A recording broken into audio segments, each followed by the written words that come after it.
老公，我哋而家去邊啊？我哋而家梗係食好嘢啦！你諗到今晚食咩啊？諗到啦，我哋梗係食烤鴨同埋鹽水鴨啦。都係鴨噃嗬？梗係啦，你南京梗係食鴨㗎啦。OK。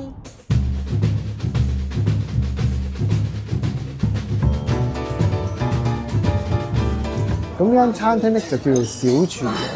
咁呢間小廚娘上網睇咧話喺南京有好多間鋪頭嘅。我哋初頭都懷疑，哇，係咪真係咁好食咧？嚟到就知道咧，點解佢咁多鋪頭啦，咁多人食到，咁多人等咧。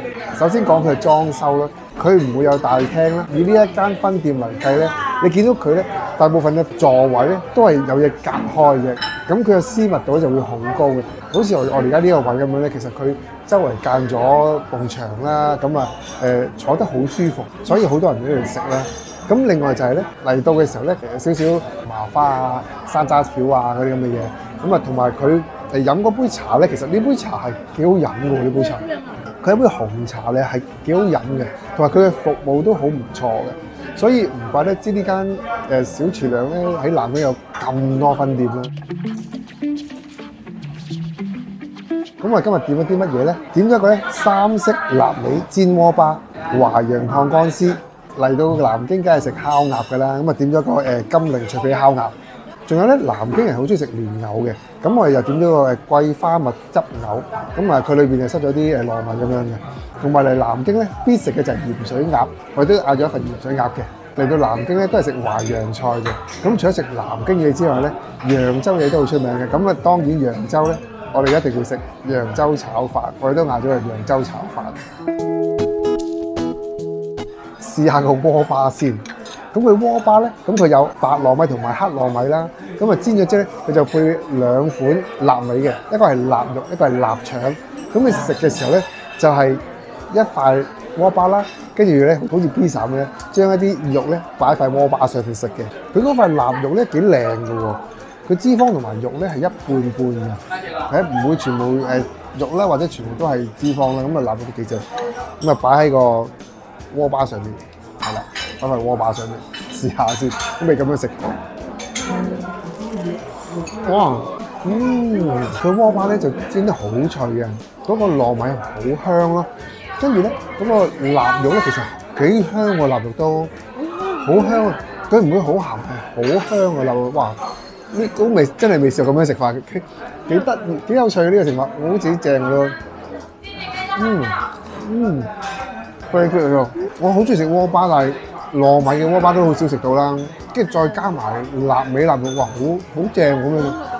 冇諗過咁夾啊，因為哇好正嗰樣。跟住試下呢個黑糯米加臘腸，試下我先。個黑色糯米咧就少少硬一少少，但係咧都好味嘅。跟住嗰個臘腸咧冇臘肉咁香咯。我自己咧就比較中意白糯米配臘肉多啲，我自己。你中意臘腸多啲啊？因為冇咁肥啊。哦。我中意食肥膏啊。係啊，我邊個唔中意食肥膏㗎？係咪先？我一般啦。我中意食。好嗱，而家咧嚟到呢一間鋪頭必點嘅一道菜金陵烤鴨。我可以食到個髀正嗱，呢個咧金陵烤鴨咧，頭先個服務員咧就攞上嚟嘅時候就叫我哋快啲食啦，因為佢熱辣辣食會好啲嘅，咁咧趁熱快啲食先。哇！佢個肉好鬆喎，好好味喎佢個肉。佢呢個烤鴨個皮咧脆脆地，佢唔係好多脂肪啦，跟住啲肉咧好香好滑喎，跟住佢個皮咧皮下脂肪唔會好多，你知啲鴨？烤鴨個皮下脂會好油噶嘛，有時會唔怪得知啲人嚟南京喺度食鴨啦，佢處理嗰啲嘅鴨咧處理得咁好，哇！真係好正佢真係嚟到呢度真係必食呢個嘅烤鴨嘅。佢另外跟咗個孜然粉咧，呢個孜然粉咧，我覺得就唔好點啦，因為咧鴨肉已經夠晒香啦，唔需要揾個孜然粉嚟到襯托咯。可能仲破壞咗佢嘅鴨嘅香味。成個咧嘅擺盤咧係覺得幾靚，佢下邊有啲石春喺度啦，有啲石咧鋪塊大嘅焦肉咁樣啦，跟住就擺一隻烤鴨喺上面，你感覺上咧係好靚咯，係啊，幾好嘅喎。南京嘅烤鴨咧同北京嘅烤鴨咧，我都好中意食嘅，因為我自己都好中意食北京烤鴨嘅。咁呢一個南京嘅烤鴨咧，佢好食嘅程度就係佢好多肉咧，佢話佢啲肉好嫩啊。咁北京烤鴨咧就切咗一塊塊咧，咁啊再包啲春皮啊，包啲落去。咁其實佢食得真正食到鴨肉嘅味咧就唔係好多嘅。咁但係呢一個南京嘅烤鴨咧，金陵烤鴨咧，其實你可以食到佢嘅原汁原味咧，佢啲肉係烹調到好嫩啦，咁啊佢啲肉香係好香啦。所以呢個如果真係中意食鴨嘅人咧，我覺得金陵烤鴨咧係好值得推薦嘅。除咗金陵烤鴨之外咧，嚟南京點樣都要食鹽水鴨嘅，或者點嘅鹽水鴨。鹽水鴨咧，佢係再多啲肉嘅，啖啖肉。你見到嗱，佢嗰個皮應該都好晶瑩剔透啦，跟住咧就係咧唔係好多肥膏嘅，試下試。呢個鹽水鴨咧，佢都係凍食嘅。咁佢咧食落去咧，其實嗰啲肉係好腍、好腍、好腍嘅。咁同埋咧，好大陣鴨油嘅香味咯。雖然你見到佢咧唔係好多肥膏，但係咧佢嗰種鴨嘅香味係好足嘅，其實係。同埋真係好腍啊！即係你要整到一個鴨咧咁腍咧，其實好考功夫嘅。你仲要凍食喎，啲肉你凍咗其實都會實嘅，但係佢好腍仲係好正喎。你最中意食邊個啊？呢啲咩嚟㗎？係嗰個蓮藕。桂花蓮藕哦，我女最中意食桂花蓮藕。裏邊咧就塞咗好多糯米嘅。其實呢個蓮藕裏面塞糯米咧，我哋成日上海菜都會見到嘅。咁呢個係江浙一帶嘅名菜嚟，基本上咁啊食到都唔出奇嘅。呢個咧其實佢上面有粒桂花啦，有啲提子乾啦，咁佢啲汁係紅糖薑汁嚟嘅，呢個係咁啊甜甜地，咁梗係小米梗係最食啦。試下先，哇好味喎！唔知小米係中意食啊，大朋友都中意食啊。佢嗰個蓮藕咧都做得幾爽嘅喎，即係唔係好腍嗰啲咯，有啲桂花做點綴咧，其實食到桂花好香呢個。哇！呢個真係好正，我食咗兩嚿嘅都係。我食咗一嚿。哎呀，咁你食啦？哎呀，犀利喎！呢一個豆乾絲咧，佢就唔係就咁一個上海嘅冷盤豆乾絲咁樣就咁一注豆乾絲咧。咁佢裏邊仲有好多花生啦，有蝦米啦，有一啲豬肉咁樣啦，跟住浸住嘅。咁啊，佢仲有少少薑絲啦，同埋呢個冬菇絲嘅。好味喎！豆乾絲好煙韌喎，豆乾絲好煙韌啊！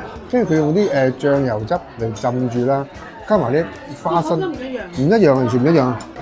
呢個豆乾絲真係做得好好食啊！佢嗰個豆乾好唔一樣啊！我未食過咁煙韌嘅豆乾絲嘅，有啲蝦米啊，有啲花生啊咁樣，咁夾住食其實都好香口啊！食到而家咧咁多味菜咧，我哋都覺得淮揚菜咧係做得幾精緻嘅，佢啲烹調手法啊，所有做得好精緻啲嘢，即係呢啲豆乾絲做得好好啦。嗰個鹽水鴨咧，其實你要做到佢嘅鴨咁腍一啲肉，咁滑啲肉咧，其實真係好難嘅。跟住嗰個鍋巴就係好有心思嘅，你點會諗到鍋巴可以配臘味咧？其實係做得好好食嘅真係。跟住呢個蓮藕都係。跟住咧，最後要介紹係乜嘢咧？就係揚州炒飯。揚州炒飯我哋真係由細食到大嘅，即係無論你去飲宴又好啦，平時食飯又好啦，甚至乎有時我哋翻工晏晝都會食個揚州炒飯。咁但係平時食嗰啲揚州炒飯咧，同呢個係好唔同。我覺得呢個係真係好正宗嘅揚州炒飯。你望落去咧，其實同普通嘅揚州炒飯係差唔多，但係你仔細望下咧，佢最特別咧就係佢嗰個蛋絲炒得好一絲絲嘅，係好難咁炒到一絲絲嘅，就係炒得好靚嘅。佢呢個揚州炒飯咧，除咗有蝦仁之外咧，仲有蓮藕啦，同埋鴨肉，都係南京嘅風格嘅，就係即係講真，揚州炒飯真係由細食到大嘅。咁嘅樣嘅揚州炒飯都係第一次食嘅，其實真係即係炒得好精緻咯。試下先。講真，以前咧就喺香港食揚州炒飯咧，無論係嗰啲蝦仁啦、嗰啲豆啦、蘿蔔粒啦，全部都係急凍嘅。你食唔出真係揚州炒飯嘅味道咯。呢個咧就全部都現切新鮮切出嚟嘅味道真係好唔同嘅。尤其是嗰個蛋絲咧，好得意，你食落個口咧，感覺到佢唔似係蛋絲，我覺得有啲似肉鬆嘅感覺嘅炒嚟嘅個蛋絲啊。佢蛋絲係啊，似肉鬆啊，炒到肉鬆咁。佢嗰個蛋絲咧，你炒到好似肉鬆嘅感覺嘅，好得意嘅。其實係，如果下次我哋咧去揚州咧，去食翻一間正宗嘅揚州炒飯，應該再特別啲，應該係嘛？下次揾機會去揚州玩下先，食個揚州炒飯。我呢個真係好唔錯，都唔錯。食完飯梗係食個甜品啦。咁啊，另外咧臨尾甜品咧係食咩嘢咧？丸子紅豆嫩豆花，幾靚個樣。咁佢上面就有啲丸子啦、紅豆啦，同埋啲豆花，豆花都好滑喎，豆花。好滑，唔係好豆香味。好豆香哇！哇！佢呢個丸子其實就冇乜味㗎啦，紅豆都幾香喎，紅豆好大粒嘅喎，好肥潤嗰啲。跟住個豆腐花咧，好香豆味喎。